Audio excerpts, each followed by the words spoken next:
Eu não vejo muito como resolver essa questão do STF, não, tá? Porque o que está acontecendo no STF, para mim, claramente, é que eles começaram a fazer política, né? Começaram a agir de forma política, e não é de hoje, e estão cada vez mais fazendo política. Sempre existe um pensamento muito perigoso no Brasil, que não é exclusivo do STF, que é aquele pensamento de que o brasileiro não sabe votar, o brasileiro vota errado pra caramba. O brasileiro... Pô, a gente ouve isso em todo... Nossa, isso, todo mundo falando isso. A gente era criança, escuta isso. Pois é. Aí todo mundo fala, não, a culpa é dos nordestinos, os caras que votam mal. Exatamente, mas se você parte desse princípio, cadê a democracia? Sim. Né? Porque você tem que assumir que, não, mas a democracia, a ideia, o cara votou mal? Não, ele votou a opinião dele.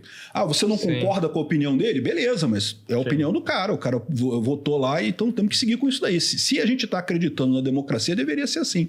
E o que está acontecendo no STF, a minha impressão disso é que justamente o pessoal chegou à conclusão de que, não, o pessoal votou errado. Votou errado, não era para ter votado no Bolsonaro, não era para ter feito isso e não sei o que lá, e temos que corrigir o problema do povo brasileiro que está pensando errado.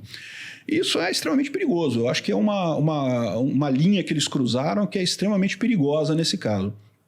Agora, como é que o libertarianismo resolveria isso, né? Ele resolveria pela insignificância do Estado. É o que vai acabar acontecendo, como eu estou falando para você. A cada vez mais, você no dia a dia, você vai usar mecanismos que não têm a ver com o Estado, de forma que no final das contas o STF vai estar gritando lá, falando um monte de coisa, lá, não sei o que lá, que absurdo, não sei o que lá, proíbam tudo, proíbam X no Brasil, e está todo mundo usando VPN já, e sei lá, enfim, vai estar o cara gritando lá e vai ficar só o cara gritando lá sem ter importância nenhuma para ninguém. Por quê? Porque o Estado se tornou tão ineficiente que as pessoas migraram para outras alternativas.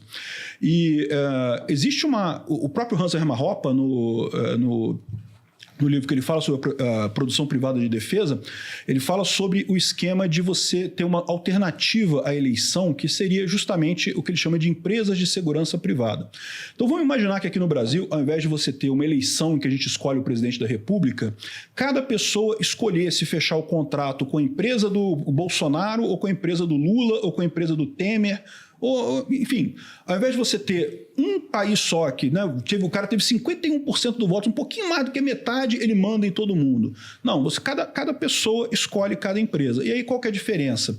A diferença é, você vai pagar o imposto que aquela empresa determinar. Então, se você quer uma empresa com mais proteção social, com mais um colchão social para caso você tenha problemas, você vai poder ir para o SUS, vai poder, né, usar o SUS, vai poder, enfim, ter um monte de proteção, você vai pagar mais imposto por isso. Se você quiser uma empresa de segurança com menos proteção social, que você pague menos imposto, mas em compensação, se você quebrar, meu amigo, boa sorte, se ferrou aí, boa sorte aí, você escolhe um outro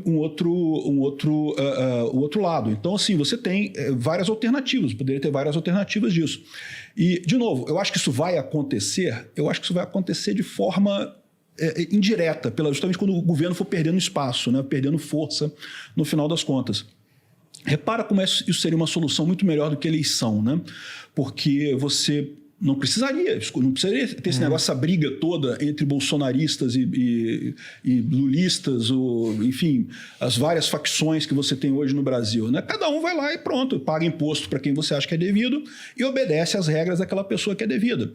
Aí, o que o pessoal costuma levantar nesse caso é, mas é injusto porque você vai ter várias leis acontecendo no mesmo país. Você vai ter, tem um nome técnico para isso que eu esqueci agora, é polinormativo, eu esqueci o nome lá, mas tem um termo para isso, que é um país, um território que você tem múltiplas leis acontecendo no mesmo lugar. Sim. E isso, sem dúvida alguma, é uma coisa complicada, é mais difícil você resolver os casos quando você tem múltiplas leis de empresas diferentes atuando no mesmo lugar. Mas os Estados Unidos não funcionam um pouco não tem umas coisas diferentes lá, assim, por cada estado? Os Estados Unidos já tem assim, cada estado já é de um jeito, você já tem, quando você tem relações entre os estados, você já tem essa coisa de aplicar múltiplas leis, mais do que isso. Tem estado que, se você der um tiro no cara no seu quintal, você está protegido pela lei porque é invasão de propriedade. Tem estado que você não pode andar nem armado. Tem estado que tem pena de morte, tem estado que tem legalização da maconha. Os Simpsons tem um episódio que eles brincam com isso, né? Que o cara...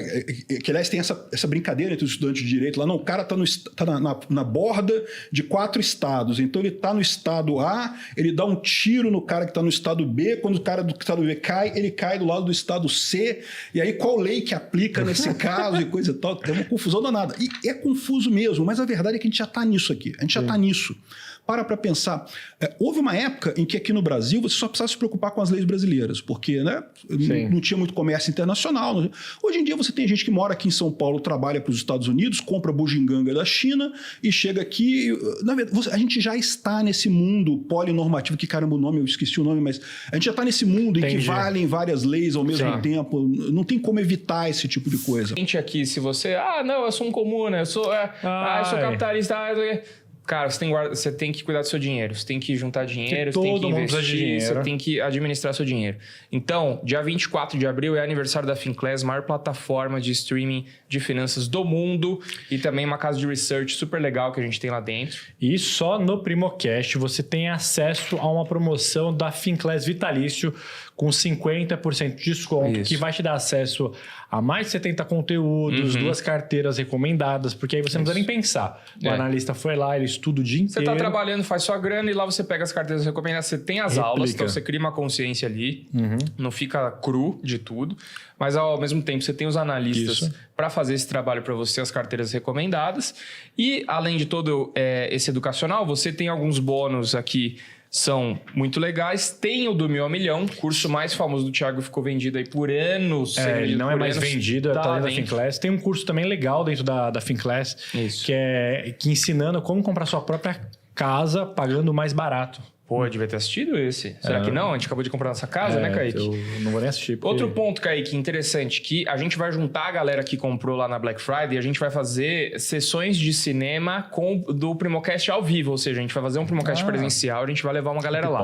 Se você comprar pelo link aqui das redes do Primocast, ou seja, YouTube, Spotify, ou TikTok, ou Instagram do Primocast, você vai poder ter direito aí de ir com a gente lá no cinema. Todo mundo comprar. Em São Paulo e assistir presencial, um Primocast. É isso aí.